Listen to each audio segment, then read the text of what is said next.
is our last segment of Good Morning Uganda program. It's a Friday.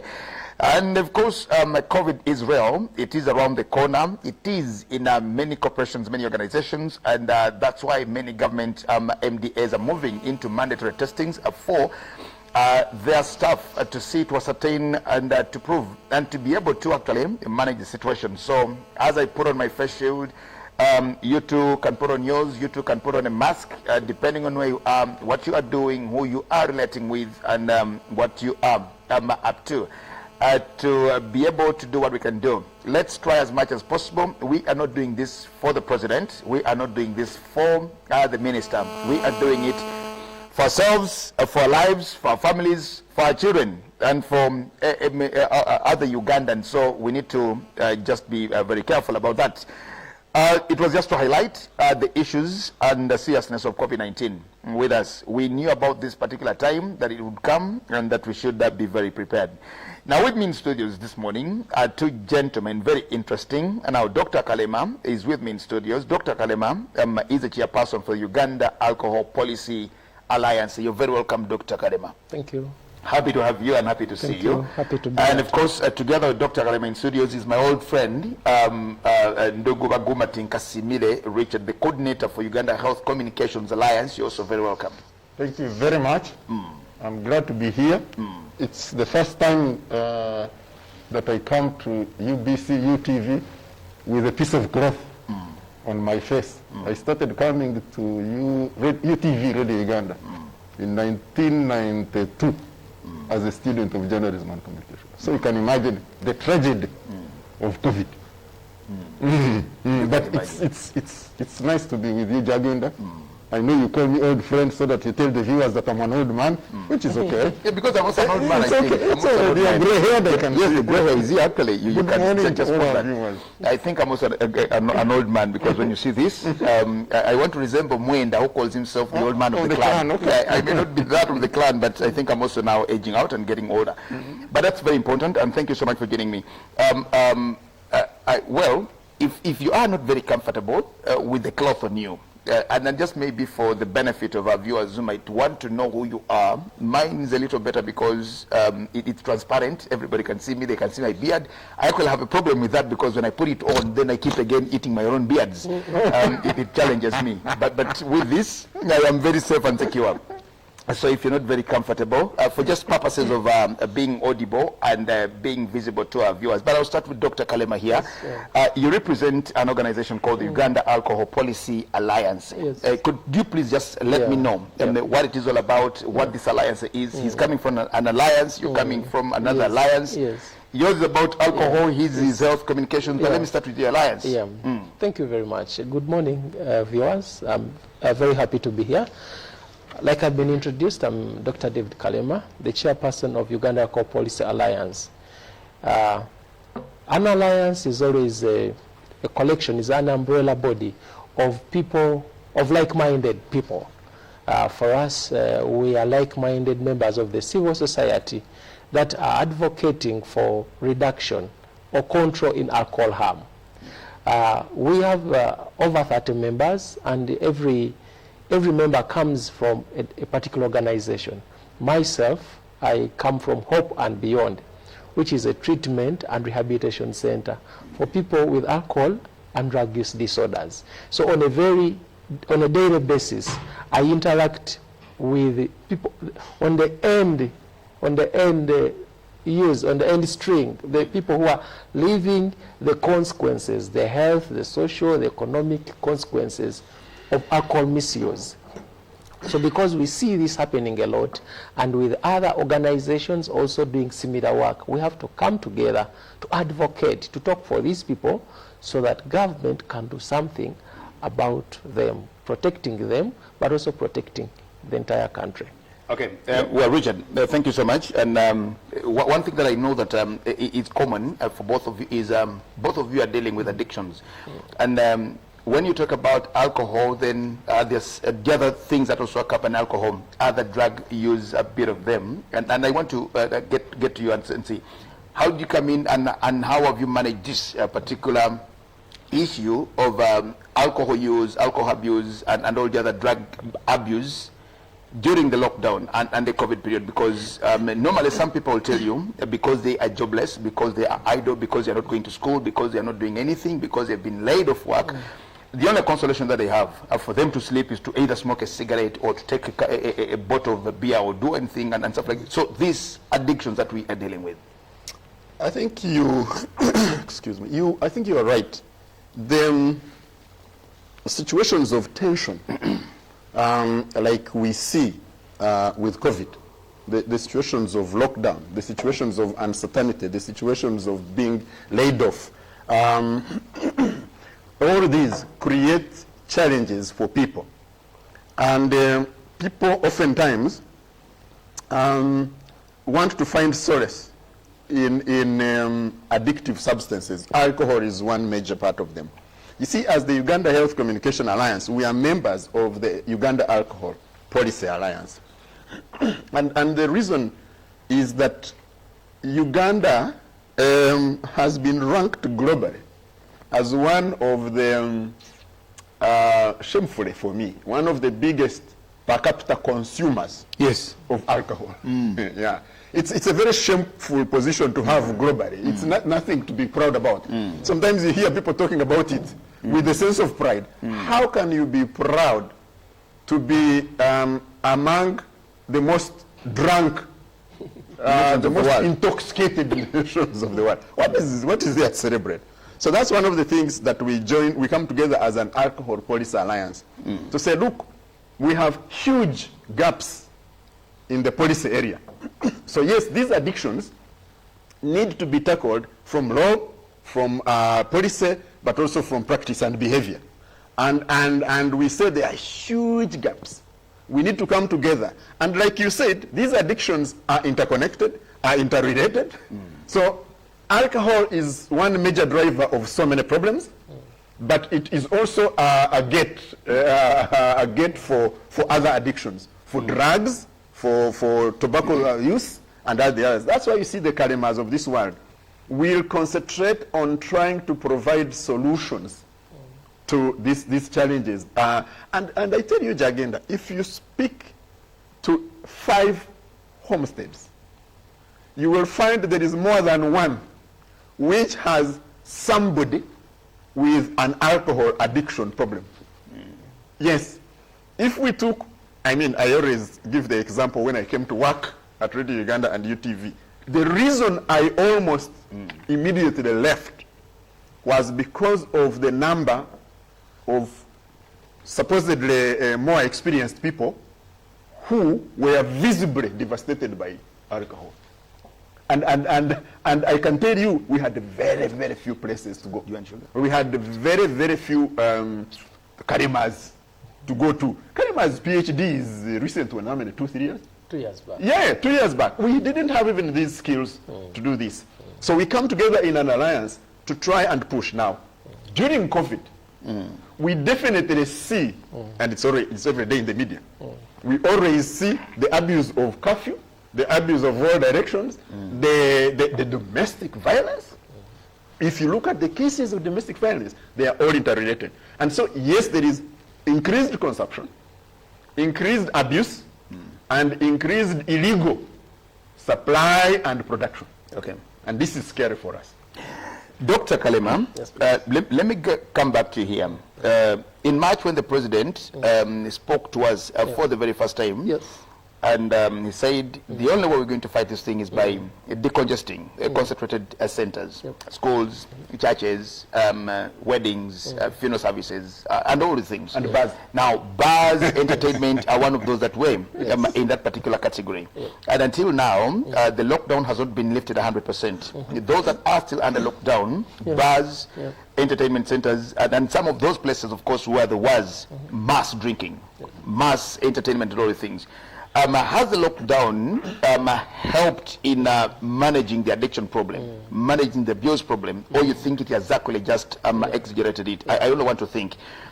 We closed bars, we did not close drinking. That Jagenda can go to the supermarket, buy a few beers, go with them at home, and drink at home. Has that reduced the problem? Because people no longer go to bars where they used to congregate and do all the things all the time. Yeah, that's a very interesting question.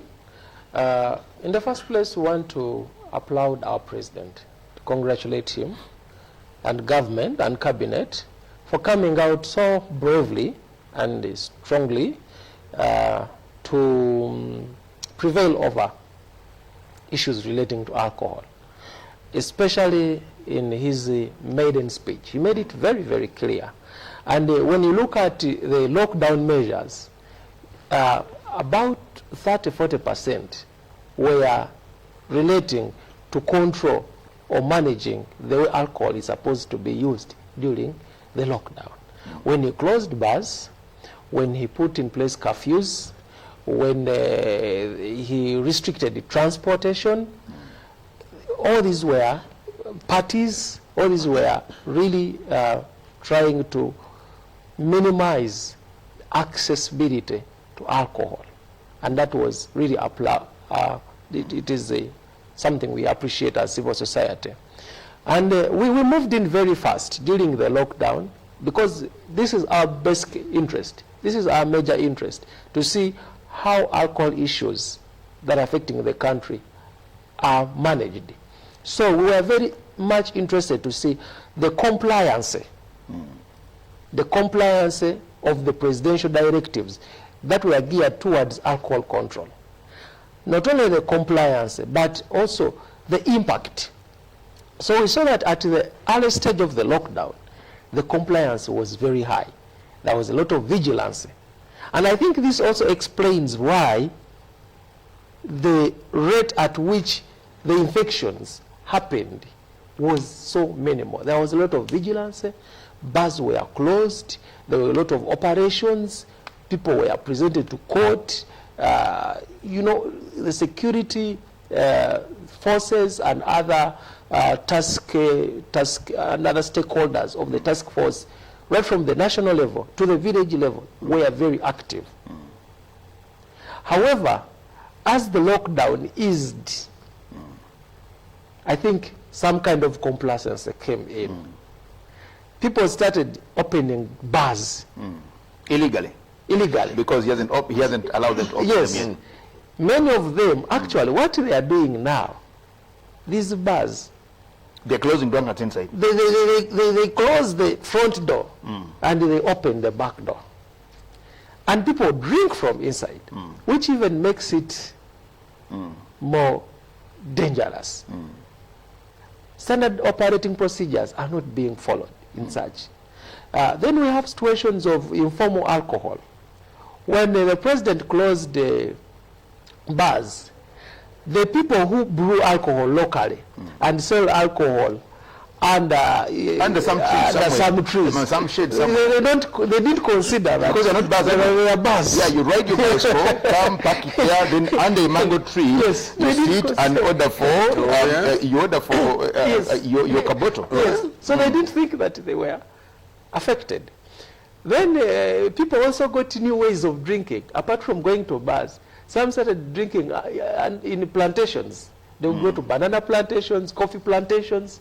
That is how our nationwide survey, that's what it revealed, that people always found other ways of compromising the spirit of the standard. One people think that Uganda Alcohol Policy Alliance, you are only selfish to the others. Now, recently, there was an organization that came up and they call themselves the legit bars and I think restaurant owners. They call themselves legit bars and restaurant owners association. And this is their argument. We have bars where people come and drink. Kalema and Baguma, Jagenda come, they sit here. Then there's this girl who serves them. There's another barmaid in there. And they gave a statistic of about 15 million Ugandans who benefit from that. And they're also saying, please, Mr. President, consider us. We'll also observe the SOPs. Now, they are asking for a situation where you come to the bar. Of course, when you're sober, they will tell you sit there, and another sits there, and another sits there. But of course, there is no guarantee that after 2 bottles, you will still actually be able to see where sitting or anything. But what they think, you are just against them because this is their trade. This is what they are doing. Their bars have been closed for months now. They're not earning, they're not doing anything. What remedy do they have? There's no one who is against them. In any case, some of us are here. We might be beneficiaries of alcohol. Some of us, our parents, had to sell alcohol to take us to school. in one way or another, we have benefited economically or somehow through alcohol. But now is the time to put health at the forefront. It's no use for us to generate so much money when people are dying. Every single life is worth fighting for. There is no amount of money that is enough to buy a life of a person. A country's wealth is not money. It's life. It's the quality of life that is being lived by the people. That's why you see in some countries that even have bigger alcohol companies and interests. South Africa, there's a time when they totally banned alcohol. Not even accessing alcohol in the supermarkets, not even in the show. Total ban. Kenya has done it. They've banned on-premise sale and consumption of alcohol. You cannot go to a bar. You cannot go to a restaurant in Kenya and access and drink alcohol from there. Because they know that once you take this alcohol, it targets the mind, which is supposed to help you to interpret and observe the standard operating procedures. So there is no way you can mix the two. You cannot remain alert to the standard operating procedure when the very faculty that's supposed to help you has been disorganized. So we feel... But on that one too, you see, it's the same issue we have with other addictions. Exactly. And I bring the example of tobacco. You say we get a lot of money. And I was coming to that because when you look at our economies that are very ailing and bleeding, and these, when you talk about alcohol, for example, alcohol production gives us a lot of revenue. Cigarette gives us a lot of, tobacco actually gives us a lot of income in here. And somebody would say, are you just against our economy or all these things? Yeah, that's true, because you see, he has just talked about the study that the Alliance has done on the alternative illegal ways that people have gone into drinking and spreading, because those are spread areas. So those are infection multipliers for COVID and other problems. But the example of money that I can bring where we have a study is the one of tobacco use. We have a study in this country, an expert study, no question about it, that shows us that for every 1 shilling we raise in revenue as government of Uganda from tobacco, we spend 4 shillings in treating tobacco-related harm. So let's take this to COVID and alcohol. You see, for every 1 shilling that we spend from tobacco, yes, to treat this man. To treat this. So I don't know what economics that is, but let's take that to alcohol and COVID now. You see, if we have alcohol consumption, alcohol use as one of the major infection multipliers for COVID, how much is COVID costing this country? Let's just take the health sector alone. What is the turmoil? What is the cost of COVID to the lives of Ugandans? I'll give you an example. Somebody had a challenge and was picked by ambulance from home. She was picked by ambulance from her house. And she had problems being admitted in any of the government big health institutions in this country. And it was not, for her problem was not COVID. And she almost lost her life, but she lost her baby anyway. Because of being tossed from here, because this is full, this is for COVID, you can't. How many lives have those?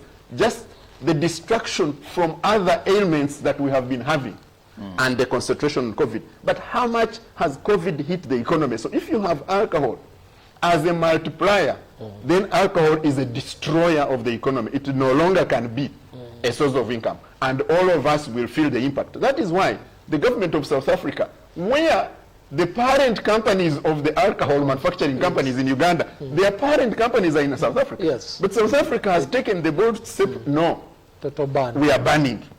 Kenya has bigger alcohol production companies, therefore more people, therefore more taxes. It has said you cannot do consumption of alcohol on site where you buy.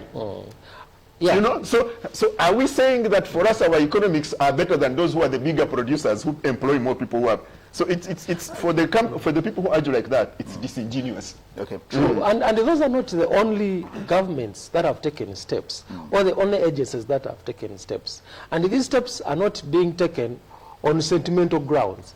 These are evidence-based. People have done research. For example, now, in football stadiums in Europe, they are starting to allow spectators back. But one of the no-go area is alcohol. No alcohol. The airlines have been instructed, even those that are currently moving people, they cannot serve alcohol. Many countries, I have a long list of countries, India, Sri Lanka, that have taken strong stance about alcohol. And these are evidence-based, and you can be sure that you are going to improve the well-being of your population once you take these strong measures. I think when things go back to normal, we can relax about alcohol. Because personally, I don't drink alcohol. Okay? I would be surprised. And I have never felt one single day that I'm inadequate in any single way. I feel that I'm always in charge of what I am doing.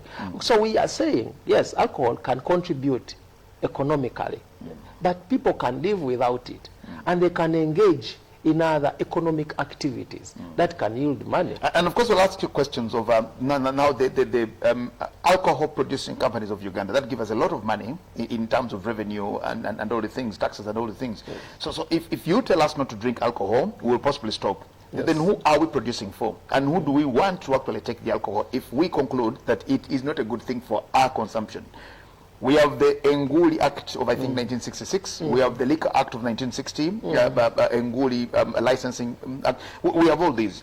And I'm looking at where the deficit could be. Is it a legal problem? Is it a policy issue? What is it? What is Uganda's problem? And where do we think we can actually get with this? We cannot criminalize drinking, I'm very sure. No, we cannot criminalize smoking. No. We cannot criminalize maybe those addictions in a way. And I'm only thinking, yes, it costs us when you hear the statistics of Mr.Baguma here, that for every 1 shilling that we get, we spend another four. Yeah. Now, that's not economics. That's not vibe economics. I didn't pass economics. I'm not an economist myself, but I think that is not economics. So, what do you think needs to be done? Are we looking at amending our laws? Because, yes, these are archaic laws. When you talk about the Nguli Act of 66 or the Liquor Act of 1960, now these are very old laws, older than ourselves, older than many of the implementers. What do we need to do? Because these laws are also in force. What's your advocacy? Are you saying we close Okoro Mwenge mu Uganda, or we close Okubunya and all these things? For us, we are saying let us be more strict. First of all, we have what to start with. If the current directives that are targeting alcohol control are fully implemented, we can see a drastic reduction in the spread of the COVID infections. Two, considering that alcohol, even without COVID, is a burden to development. Alcohol. Because look at it. Health-wise, alcohol is associated with 200 different disease conditions. Health-wise. 200 different disease conditions.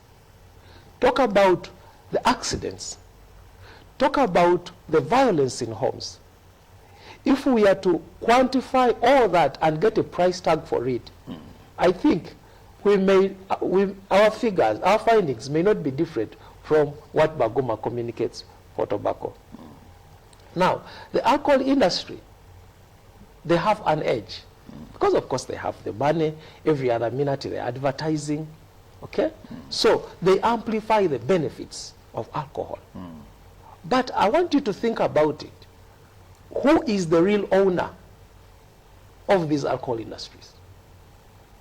You will find, if you really go into who shares the profits, you'll find that the ordinary Ugandan who is busy supporting that let us drink, he will be languishing in the cancer center. And he has been supporting the alcohol industry for 20 years. And they're not putting anything to treat him. And instead, this money, the profits, are going somewhere in South Africa. They have a disclaimer that says drink responsibly. Somewhere. So if you do not drink responsibly, then contract cancer, then find a way. That means they know that they are selling a dangerous product. So we are saying restrict. Restrict the consumption of alcohol. Then our laws are archaic, as you've said it. Because you can imagine, 1967, when the Nguli Act was done. The Nguli Act, by the way, was made by the colonialists, was drafted by the colonialists to suffocate the local alcohol industry.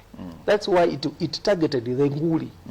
They don't call it anything else. So because they had interests for their own companies against Nguli. to promote exotic alcohol. So they had to find a way of suppressing Nguli. Since then, a lot of things have happened. The way alcohol is being marketed now, by then, there was no internet. There's a lot of marketing of alcohol on the internet. Nguli Act does not. Then the punishments, like for example, selling alcohol to an underage, in the Nguli Act, you pay around 500, 600 equivalent. What is that? That is nothing. So even the penalties in the Nguli Act, they are laughable. They have to be overhauled. We have a national, recently the country made a national alcohol policy. It was approved by cabinet. If this policy was to be implemented, it would have gone a long way in helping us during this time, because it highlights the conditions under which alcohol is supposed to be sold. Alcohol should not be sold as an ordinary product. Why should you place alcohol in the same section where you are placing biscuits for children and sweets? It should be, a reserved section. Someone selling alcohol should be competent enough to know who should buy alcohol and who shouldn't. They should be trained, because they are selling a drug. You come in, you are struggling, you don't need alcohol, you're already intoxicated, you are pregnant, yes, you can't buy alcohol. I haven't interrupted with that. You are particular policy. underage. Yes. Does it also talk about the times, because I remember that discussion of the numbers about not drinking, I think, during the day. Because in Uganda, you can actually move out of studios now, then go and start drinking. So from now up to a few times, you can start drinking now and just be carried home. And people are drinking. People are drinking. Because, and that's what we are saying during COVID time. If you bring such a policy that says you shouldn't drink during working hours, then people will have a chance to think about the alternative ways of coping with this challenge. Because this COVID is pressing all of us in one way or another. It's not the alcohol industry that is worst hit. So many industries are not operating, but people are finding other ways of coping. But if you just bury yourself in alcohol, you just destroy yourself. It's bad. But let me get to Baguma here. I've seen modernization of tobacco use, for example. We've moved from the traditional cigarette that many of us smoked, the traditional Kali and Supermatch and Sportsman and any of these brands. I don't even want to mention them. But we've moved from the traditional cigarette to so many other things. They're making them into lipsticks. They're making them into a number of things. They're making them into. Somebody is smoking. He's smoking. Yes. Somebody buys a lipstick or a lip, whatever they call it, lip balm, and it's tobacco use, and that's what they want. And several other things. Do you think the same has actually also happened to the alcohol use? Has it also gotten there? Because we're talking about Nguli traditionally, where our parents used to go and sit and order for that big bottle, drink it in a glass steadily and slowly. But we're now seeing people who walk with sackets, sackets of Nguli, where somebody just, they sit and they're licking it.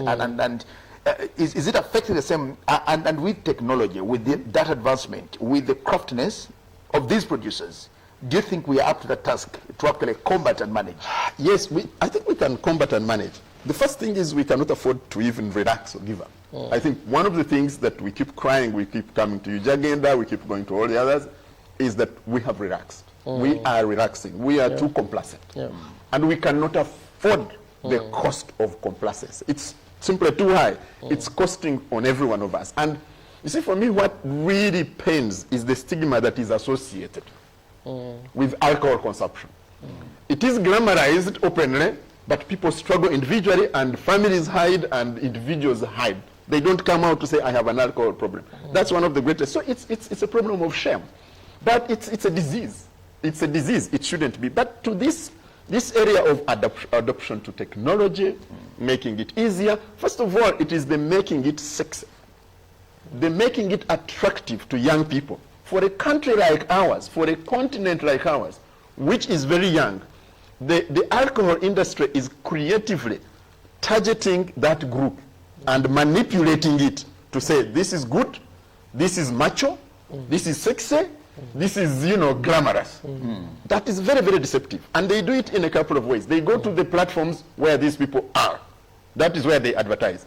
They have a very deceptive and, in my view, evil way of doing corporate social responsibility. It is corporate social irresponsibility, in my view. They should call it CSI, not CSR. No. I have battled with my colleagues who are on the other side of communicating for alcohol.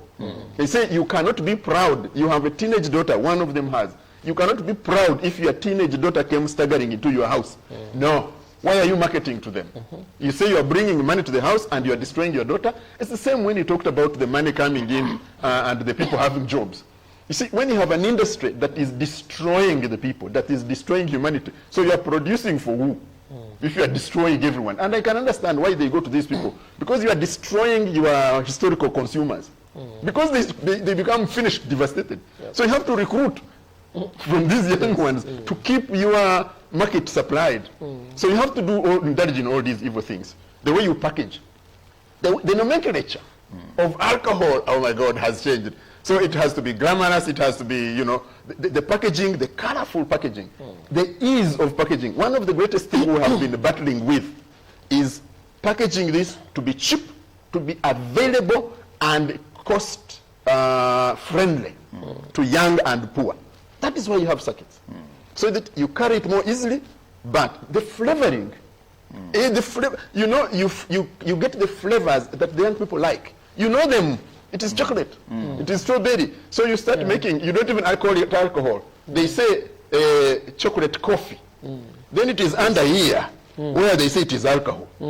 So when you see the packet, you think you are taking coffee. Chocolate, yeah. Oh my God, it's chocolate coffee. Who doesn't want that one? So this technology of marketing, of packaging, of cost cutting, is really dangerous to people, and the method of consumption becomes easier because you see, if the package is you avail a straw as part of the package, like you do with juice, this person just puts it in the pocket and walks around with it, but it's also camouflaged. No one even knows, and they are not even immediately smelling of alcohol. The signs that tell that there's a problem, but you see. Somebody's vocal volume starts increasing. There's something alcohol does about vocal volume.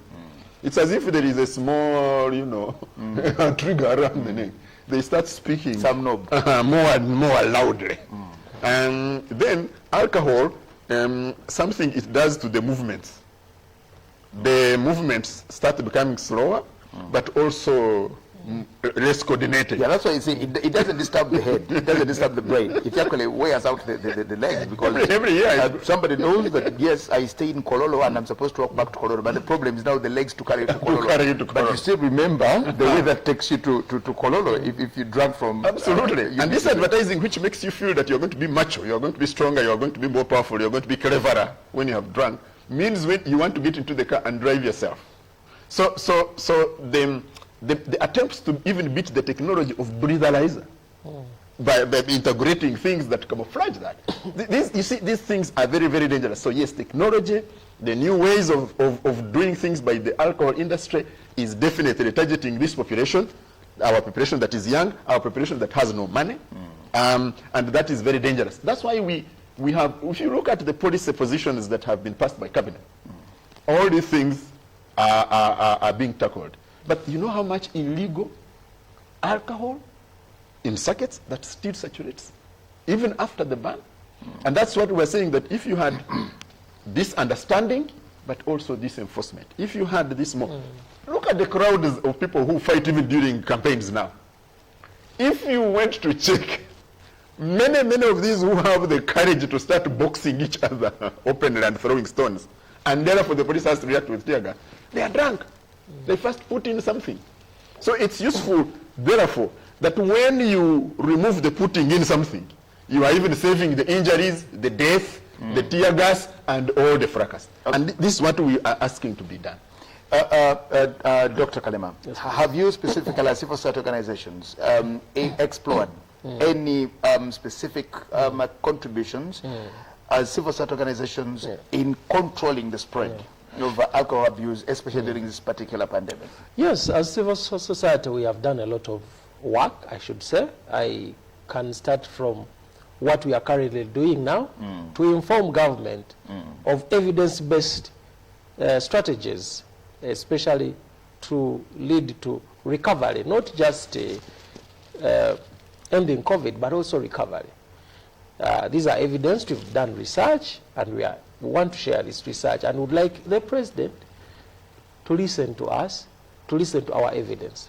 But besides research, look at during the time of COVID, what the government did, like the moderator said, was try as much as possible to decongest all concentration centers. These concentration centers included hospitals. There are hospitals where I would traditionally go, and they became a no-go area because of COVID. This also included the mental health facilities. Normally, mental health facilities are the facilities that provide addiction recovery services. So you found that most of the government agencies could not help people with addiction problems. So as a civil society, we continued to give attention to our patients, mental health patients, and those patients also with addiction problem. Because I'm telling you, addictions escalated during this period because of the boredom, because of the frustrations, because of the pain and the anxiety. So we had to continue giving that service. Many civil societies also are giving livelihood. They are giving what I would call handouts to vulnerable people. They are giving food, they are giving relief services, they are giving psychological services, they are giving educational services, and I am really very proud to be a member of the society that has positively contributed towards the well-being of our people. And I'm seeing that a lot of work that we are doing, a lot of work that government is doing, is also being watered down by our failure to manage this alcohol. Because some people are saying already there is a word that goes around that alcohol, indeed, sanitizers have to be alcohol-based, 80% alcohol. So some people think that because alcohol can manage the virus outside, it can also kill it when you So some people drink alcohol to kill to sanitize the entire body without knowing that when you take alcohol, I think if this thing has dropped in me, it will die. Why don't I take the alcohol itself? Yes, and sanitize it in there. You cannot sanitize COVID when the virus is already inside. And by the way, if you take 80%, you just get blind. You just get you get heart failure because of acute alcohol intoxication. You will literally dysfunction or even die. The fact is, when you take alcohol, you weaken your immune system against COVID. Are you also addressing the challenge of affordability? He tried to talk about it, but you see, alcohol in this country is also very affordable. It's one thing that anybody can buy. Somebody can fail to buy a kilo of sugar, but they can afford to buy at least a packet of waragi with them or something like that. Affordability, isn't it also costing us? We have made some progress with that, and I'm glad that government has listened to us, and they have, in principle, banned the circuits. But now these alcohol industry people are very clever. You ban the circuits, now they introduce small bottles. Small bottles. Serving almost the equivalent of what they are serving. So now we are going to have another advocacy campaign to talk about the milliliters. At least the minimum should be 500 milliliters packed. An ordinary size of 500 mils. That is yes, it's half a liter. Half a liter, or okay, 300, which is the size of a bottle, of a soda bottle. Yeah, so that will increase the price of what? It will increase the price of alcohol, and that means that certain sections of the people, the vulnerable, the poor, the children, will be discouraged from consuming alcohol. And of course, studies show that wherever alcohol is less affordable, alcohol-related harm is low, and there is more development. How about these now who sell them? We now talk about, we're thinking about these bars and pubs and clubs, these elite clubs rather. But let's talk about the villages now, where somebody goes and they brew. Local brew, LPG, the local potent gin. Where they do it through the tubes, through the anything as a distill, then people just sit there and they order and serve them in a glass. When it's still steaming. When it's still steaming, they serve you as you come. Now there's no packaging, it's simply being served in a glass. Yes. How about those? Because we also have problems there. Are you looking at those? Yes, we are looking at them. We really sympathize with these people. Sometimes when we talk, people may feel like these are heartless. They are driving out of our employment business. We think about them, but we think that the way to go is to give them alternatives. We should have a package for these people, just like we are having a package for musicians, for teachers. Everyone is getting packages these days. But who's thinking about these people? The local alcohol producers. They can be given a package, a stimulus package, to go and engage in other activities, to go and engage in agriculture, in other commercial activities, and put aside alcohol. Because as long as you do that, as long as they continue the way they are doing it, they are endangering their lives, they are endangering their communities, they are endangering the environment. I don't know whether you've been in these places where these things are being done. It's the environment, the refuse that comes from whatever they are doing ends up in our water streams. Dr. Kalema, would you refuse a handsome buyout by these producers if they came to you and said, why don't you drop this idea? Here is a package for you. Would you shy away to just go, ma'am? But that has already, it has already happened to me, because I've been in advocacy for over 10 years. And I've been in treatment for 15 years. So we've had people calling us and say, okay, come we talk. You can do for us this project. And then you find out that at the end of the string, there is someone to do. They want you to keep quiet about alcohol. They want you to go to children, to teach them about drinking, but then there are certain things you cannot talk to them. So we just said no. I think with this kind of work, it's all about values. Yeah, it's what I believe in. I would rather die a poor man, when I know that I'm standing for the truth that is going to help the society, than being a rich man and I spread lies and information that's likely to kill people. Somebody will say, they drink their lives out, they drink their money. You go to your village and dig and do all the things. Richard, is government listening? And are you personally also ready to bow out if somebody came to you? I know there could be those who want to come and talk you out of this business, but is government listening to start with? And secondly, if they ask you not to talk about the things, don't support us, but don't talk about us. So first of all, the government. Frankly, government is an elephant to a blind person, because the viewers, wherever you touch is where you feel it is. Thank you very much. So we also have to touch strategically. We have to touch the places that will give the greatest outcomes, the greatest profits, quote unquote, to our campaigns. So for example, when we see the president, out of the advice of his scientists, saying, let's deal with alcohol during this time of COVID, but even previously, we want to keep there. We have done our studies, we have done our advocacy quietly, we have mobilized our media colleagues. The alcohol industry has much, much more money to influence them, but we have our media colleagues coming along with us. They experience these problems personally, but also at family level. So we want to push that side which is moving.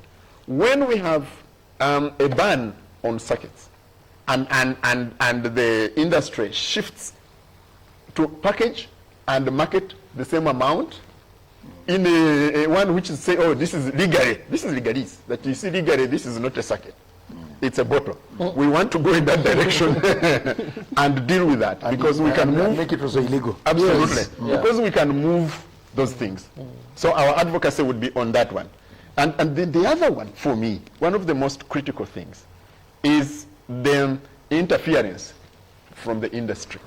The creative deception that they bring. They say we are a responsible industry.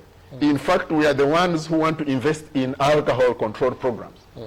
Excuse me.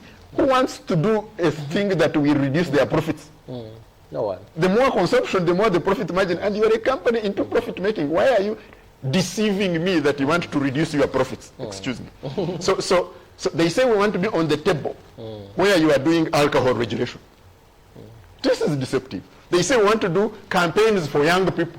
We are taking alcohol control campaigns to schools. Really? We let our young people into the hands of the alcohol industry? Really, it's taking lambs and putting them in the den of lions and say, oh, that lion is very well behaved.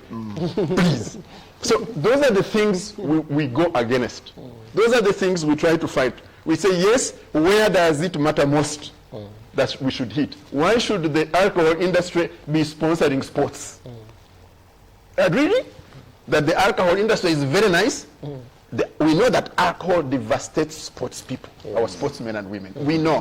Why do we even allow that? So yes, the government is listening to an extent. The government generally doesn't listen until you pitch it hard. So we have to do that. Secondly, being approached. If I were in the alcohol industry, I would be approaching Baguma too. So I would not be surprised or shocked when I am approached. No, it's their duty to approach us in order to kill more people by vending their poison and devastate families. That we are going to agree? No. But Jagenda, finally they use fronts, they don't come directly. They use fronts. Sometimes you don't see the front because there is a smoke screen. Sometimes you get shocked when you go behind. But certainly, we will keep talking and fighting. Well, I want to thank you, both of you gentlemen. Dr. Kalema David, the chairperson of the Uganda Alcohol Policy Alliance. Thank you so much for coming here. And of course, theirs is for a nation free of alcohol-related harm. Yes. I also want to thank you so much, Mr. Richard Mr.Baguma, the coordinator, Uganda Health Communications Alliance, also for joining me this morning. I just love your passion, and we'll keep supporting you whenever and wherever there needs that support from us. We thank you so much for being part of the program this morning, and of course, we'll now stop the debate here. We are very sure that there's going to be a live program that is coming from Uganda Management Institute this morning. We implore that you be part of that. Remember that tomorrow is a National Prayer Day that the President also declared. As the President and the members of the Interreligious Council and the selected few lead the prayers right there at State House, let the rest of us pray from wherever we are. We do not have to go to a particular place to congregate and do that. Let's pray from wherever we be, and let's all put this nation before God as we pray against COVID. We also need to pray against alcohol. We also need to pray against cigarettes, tobacco use, and of course a number of reasons and vices that are ravaging our society and our community. My name is Jagenda Semakola Ziksoka, wishing a very good weekend for today. Good morning, bless you, and see you Monday again. And thank you very much.